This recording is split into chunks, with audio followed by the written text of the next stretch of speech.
Boa tarde, gente. Amplificador com drive transformador na área, encerrando aí a segunda parte sobre erros de montagem. Então, o próximo erro de montagem e último que eu vou considerar com você é a questão de colocação do transistor ou dos diodos que controla a corrente de repouso na placa em vez de junto aos transistores de saída, lá no dissipador de calor.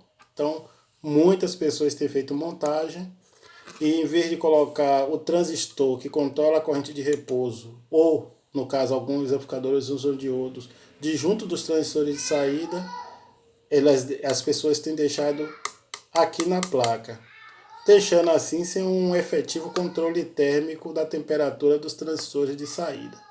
Então nós vamos estudar, né, para entender um pouco por que não é bom deixar o diodo na placa, nem o transistor de controle de repouso na placa, ok? Vou mostrar um esquema para vocês.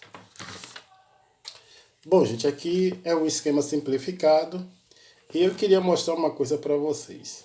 Em geral, as pessoas pensam que quanto mais fio o transistor de saída trabalhar, melhor. Bom, isso é um pensamento, muitos têm esse pensamento, mas as coisas não funcionam bem assim. Todo transistor tem a sua temperatura ideal de trabalho, que é medida dentro da junção, lá na junção do transistor de saída, ok? Existe uma temperatura ideal em que o transistor vai poder dar a sua máxima potência, o seu máximo rendimento, ok? Então, eu vou explicar uma coisa para vocês. O transistor, ele em geral, os transistores, eles têm um quê de válvula. Eles precisam esquentar para funcionar de maneira correta. Incrível, é exatamente isso. Ele precisa esquentar. Ah, mas é esquentar igual a válvula? Não, não é esquentar. É apenas atingir uma temperatura mínima. Então, vamos ver aqui no esquema. Esse transistor aqui, ou os diodos, né? Tá vendo aqui? Eles precisam serem colocados aqui junto a esses transistores de saída. Ao passo que esses diodos, ou no caso se for transistor, esse transistor, ele passa a sentir o aumento de temperatura, ele acaba fazendo o quê? Controlando a corrente de repouso dos transistores de saída, mantendo ele dentro de uma chamada temperatura ideal. Ok? Então nós vamos ver aqui esse gráfico aqui, a gente podemos olhar aqui, ó. Tá vendo? Existe o ponto de trabalho. Esse ponto de trabalho que nós estamos referindo aqui é a temperatura mínima que ele precisa atingir para ter o máximo rendimento.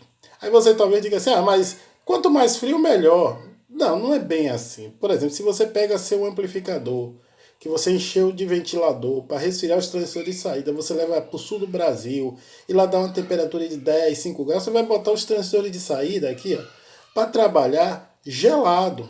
E isso não é bom porque você sai justamente do ponto ideal de trabalho, ok? Visto que as junções elas precisam ter uma temperatura ideal para render, ok? E aqui o que acontece? Quanto mais o amplificador ele esquenta, mais ele fica quente, o que acontece? Menos rendimento ele tem. E quanto mais ele esfria, ele também vai perder algum rendimento. O ideal é ele trabalhar dentro de uma faixa que ele vai poder ter um rendimento. Mas ficar frio, gelado, congelado não é ideal. Existe uma temperatura, está no datasheet, que você vai observar, ok? E esse ponto ideal será a temperatura inicial do seu amplificador.